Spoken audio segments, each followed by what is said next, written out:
Hello everyone, नमस्कार। हमारे YouTube channel में आपका हार्दिक स्वागत है।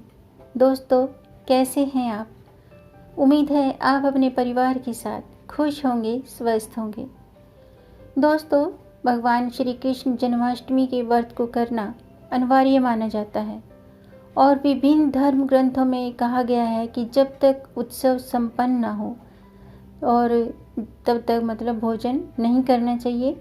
व्रत के दौरान फल लेने में कोई मनाही नहीं है, किंतु अगर आपका स्वास्थ्य ठीक नहीं रहता है, आप दवाइयाँ लेते हैं, तो आप अपने स्वास्थ्य का पहले ख्याल रखिएगा। और भगवान श्री कृष्ण की कृपा पाने के लिए ज़रूरी नहीं है कि व्रत को करना, आप बिना व्रत रखे भी भगवान की कृपा पा सकते हैं। जी हाँ, आज की वीडियो में मैं आपको यही बताऊंगी कि भगवान श्री कृष्ण की जन्माष्टमी को आप बिना व्रत रखे भी भगवान को खुश कर सकते हैं। तो वीडियो शुरू करने से पहले आपसे अनुरोध है, अगर आप इस चैनल पर नए आए हैं और पहली बार आए हैं तो दोस्तों इस चैनल को सब्सक्राइब कर दीजिए और बेल आइकन बटन प्रेस कर दीजिए ताकि आने वाली वीडियो देख सकेंगे आप सबसे पहले। और जिन्होंने ये चैनल सब्सक्राइब कर दिया है उनका दिल से आभार, बहुत बहुत धन्यवाद। दोस्तों, इसी तरह इस चैनल को अपना प्यार देते रहिएगा और वीडियो को अंत तक ज़रूर देखिएगा ताकि कोई भी जानकारी छूट न जाए, क्योंकि दोस्तों आधी अधूरी जानकारी से पूरा लाभ नहीं मिलता है। इसलिए हमारे साथ अंत तक बने रहिएगा। तो आइए शुरू करते हैं। दोस्तों, श्री कृष्ण जन्माष्टमी का पर्व इस बार 2 तिथियों पर पड़ रहा है। दरअसल अष्टमी तिथि का प्रारंभ 11 अगस्त 2020 को 9:06 से हो रहा है और 12 अगस्त को 2020 के 11:15 पर अष्टमी तिथि का समापन होगा। माना जाता है कि जब भी श्री कृष्ण जन्माष्टमी का पर्व 2 अलग अलग तिथियों पर आता है तो पहले दिन स्मार्त संप्रदाय और दूसरे दिन वैष्णव संप्रदाय के लोग व्रत और पूजन करते हैं। श्री कृष्ण जन्माष्टमी पर देश भर के मंदिरों को खूब सजाया जाता है, लेकिन इस बार कोरोना काल में सब कुछ बदल गया है। मंदिर सजाए तो जा रहे हैं, लेकिन अधिकतर जगह श्रद्धालुओं को प्रवेश नहीं कर सकेंगे, क्योंकि आजकल कोरोना चल रहा है। श्रद्धालु ऑनलाइन ही मंदिर में भगवान के दर्शन कर सकेंगे और झांकियों का आनंद भी ले सकेंगे। कुछ मंदिरों ने भक्तों को प्रसाद देने के लिए मशीनें लगाई हैं, जहां हाथ आगे करते ही प्रसाद का पैकेट हाथ में आ जाएगा। इस बार बरती जा रही तमाम एहतियातों के चलते भगवान को कुछ अर्पित नहीं किया जा सकेगा। आइए अब जानते हैं श्री कृष्ण जन्माष्टमी के व्रत के नियम। दोस्तों, इस व्रत को करने वालों को चाहिए कि व्रत से एक दिन पहले यानी कि सप्तमी को हल्का और सात्विक भोजन करें। सभी ओर से मन और इंद्रियों को अपने कंट्रोल में रखें। उपवास वाले दिन प्रातःकाल स्नान आदि नित्य कर्मों से निवृत्त होकर सूर्य, सोम, यम, काल, संधि, भूत, पवन और दिक्पति, भूमि, आकाश, खेचर, अमर और ब्रह्मादि इन सभी को नमस्कार करके पूर्व या उत्तर की तरफ मुंह करके बैठें। हाथ में जल, फल, कुश, फूल और गंध, ये चीज़ें हाथ में लेकर के संकल्प करके मध्याह्न के समय काले तिलों के जल से स्नान करके देवकी जी के लिए सूतिका ग्रह नियत करें और उसे स्वच्छ और सुशोभित करके उसमें सूतिका के उपयोगी सभी सामग्रियां यथाक्रम रखें। तत्पश्चात चित्र या प्रतिमा स्थापित करें। प्रतिमा में प्रसूत श्री कृष्ण को स्तनपान कराती हुई देवकी हों और लक्ष्मी जी उनके चरण स्पर्श किए हों, ऐसा भाव प्रकट हो। घर में भगवान श्री कृष्ण की प्रतिमा और शालिग्राम का दूध, दही, शहद, यमुना जल इन चीज़ों से अभिषेक करके उसे अच्छे से सजाएं। इसके बाद श्री विग्रह का षोडशोपचार विधि से पूजन करें। जन्माष्टमी के व्रत को करना अनिवार्य माना जाता है और विभिन्न धर्म ग्रंथों में भी कहा गया है कि जब तक उत्सव संपन्न न हो जाए तब तक भोजन कदापि न करें। व्रत के दौरान फल लेने में कोई मनाही नहीं है। रात को 12 बजे शंख और घंटों की आवाज़ से श्री कृष्ण जी के जन्म की खबरों से चारों दिशाएं गूंज उठें तो भगवान श्री कृष्ण की आरती उतारकर प्रसाद ग्रहण करें। इस प्रसाद को ग्रहण करके ही व्रत खोला जाता है। आइए अब जानते हैं पूजन विधि। व्रती को किसी नदी में तिल के साथ स्नान करके ये संकल्प करना चाहिए कि मैं कृष्ण की पूजा उनके सहगामियों के साथ करूँगा।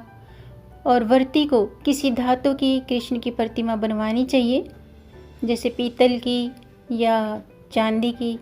प्रतिमा की गालों का स्पर्श करना चाहिए और मंत्रों के साथ उनकी प्राण प्रतिष्ठा करनी चाहिए।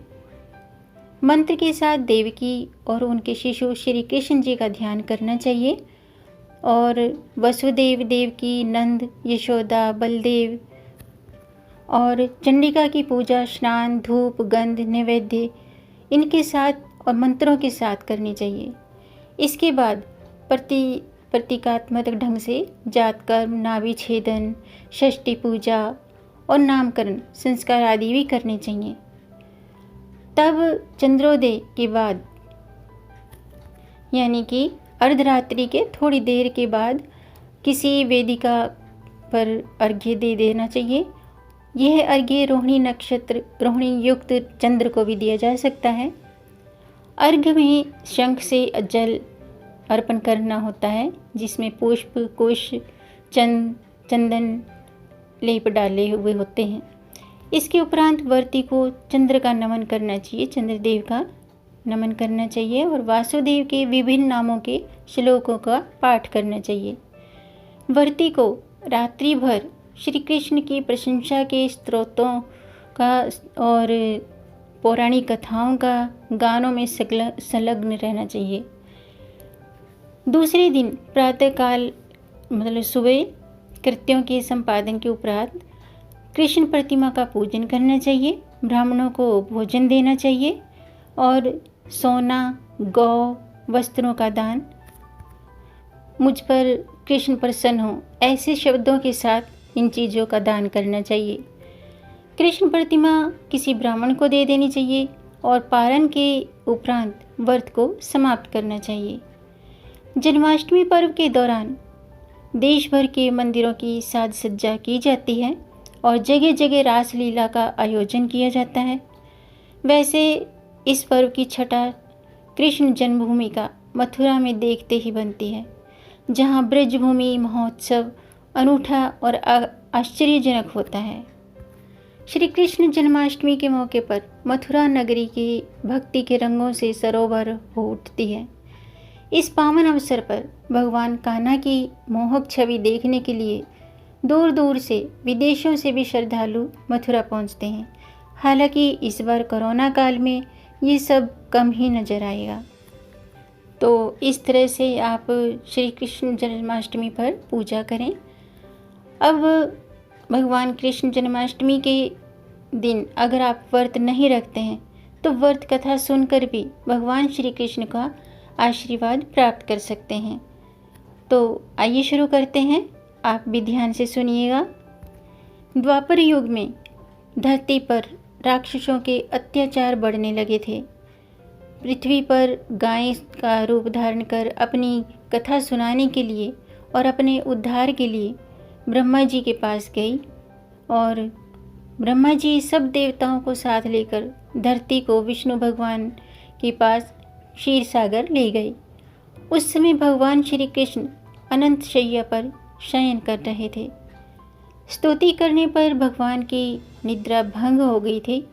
भगवान ने ब्रह्मा जी और सब देवताओं को देखकर आने का कारण पूछा तो धरती माता बोली कि भगवान, मैं पाप के बोझ से दबी जा रही हूँ, मेरा उद्धार कीजिए।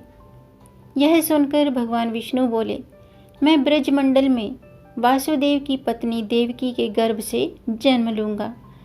तुम सब देवतागण ब्रजभूमि में जाकर यादव वंश में अपना शरीर धारण करो। इतना कहकर भगवान अंतर्ध्यान हो गए। इसके पश्चात देवता ब्रजमंडल में आकर यदुकुल में नंद, यशोदा और गोपियों के रूप में पैदा हुए। द्वापर युग के अंत में मथुरा में उग्रसेन नाम के एक राजा राज्य करते थे। उग्रसेन के पुत्र का नाम था कंस। कंस ने उग्रसेन को बलपूर्वक सिंहासन से उतारकर जेल में डाल दिया था और स्वयं राजा बन गया था।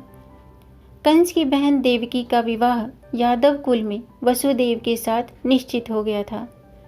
जबकि कंस देवकी को विदा करने के लिए रथ के साथ जा रहा था, तो आकाशवाणी की बात सुनकर कंस क्रोध में भरकर देवकी को मारने को तैयार हो गया। उसने सोचा, न देवकी होगी न उसका कोई पुत्र होगा।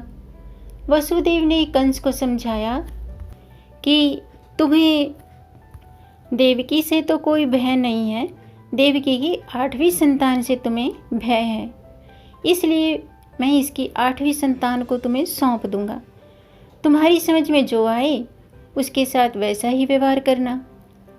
कंस ने वासुदेव की बात स्वीकार कर ली और वासुदेव देवकी को कारागार में बंद कर लिया। तभी नारद जी वहां आ पहुंचे और कंस से बोले कि यह कैसे पता चलेगा कि 8वां गर्भ कौन सा होगा? गिनती प्रथम से या अंतिम गर्भ से शुरू होगी। इस तरह कंस ने नारद जी से परामर्श कर देवकी के गर्भ से उत्पन्न होने वाले समस्त बालकों को मारने का निश्चय कर लिया और इस प्रकार एक एक करके कंस ने देवकी की 7 संतानों को निर्दयतापूर्वक मार डाला।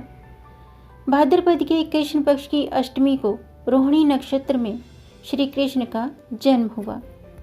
उनके जन्म लेते ही जेल की कोठरी में प्रकाश फैल गया। वासुदेव देवकी के सामने शंख, चक्र, गदा और पद्मधारी चतुर्भुज से अपना रूप प्रकट करके कहा, अब मैं बालक का रूप धारण करता हूँ। तुम मुझे तत्काल गोकुल के नंद के यहाँ पहुँचा दो और उनकी अभी अभी जन्मी कन्या को लाकर यहाँ कंस को सौंप दो। तत्काल वासुदेव जी की हथकड़ियाँ भी खुल गई, दरवाजे अपने आप खुल गए, पहरेदार सो गए। वासुदेव श्री कृष्ण को सूप में रखकर गोकुल को चल दिए। रास्ते में यमुना श्री कृष्ण के चरणों को स्पर्श करने के लिए आगे बढ़ने लगी। भगवान ने अपने पैर नीचे लटका दिए। इसके बाद चरण छूने के बाद यमुना घट गई।